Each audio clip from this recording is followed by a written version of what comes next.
Up here in the northeast coast, the 70s and 80s, it was the place to come to fish for cod. These days, the average fish size is so much smaller. The numbers caught per day, they're just not there, and as such the customers just aren't coming back to the region to fish for non-existent small fish. And the fishing is not a patch on what it used to be. Well, man just puts huge pressures on the estuary, you know, and I'm not against that at all, you know. In fact, I love the estuary, I love to see people on it. But we do see difficulties in the creek, and we see things that we haven't seen before. And there's all sorts of chemicals which we don't understand, you know, on the market today. What sort of pressure that's having on the estuary, you know, we just don't know. Very fragile.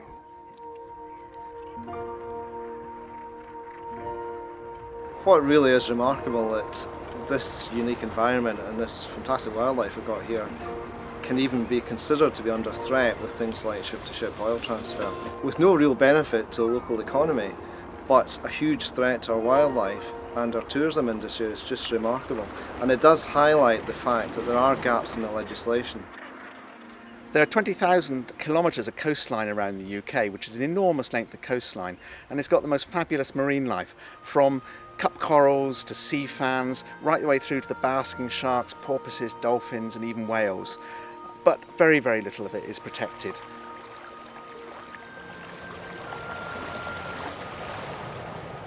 The UK is blessed with a great resource, both in terms of the wind, as you can see here today, and waves and tidal streams. And to be honest, the UK has a chance of being one of the world leaders in that technology if we put the money in the right place.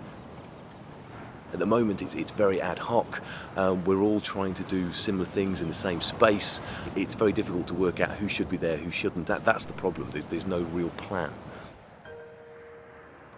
So if we don't have any system of working together, there's potential that we overuse the Severn estuary resources and we take the ecosystem over its balancing position. Something needs to be done to improve the state of our seas. That is a tiny, tiny link. A really tiny link.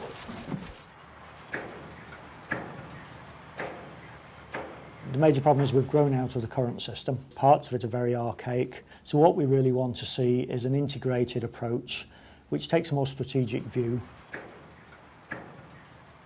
Where the Marine Bill could really help us is in putting together a framework for that consultation and that all the stakeholders have an equal footing and some kind of a framework that helps us move in the right way.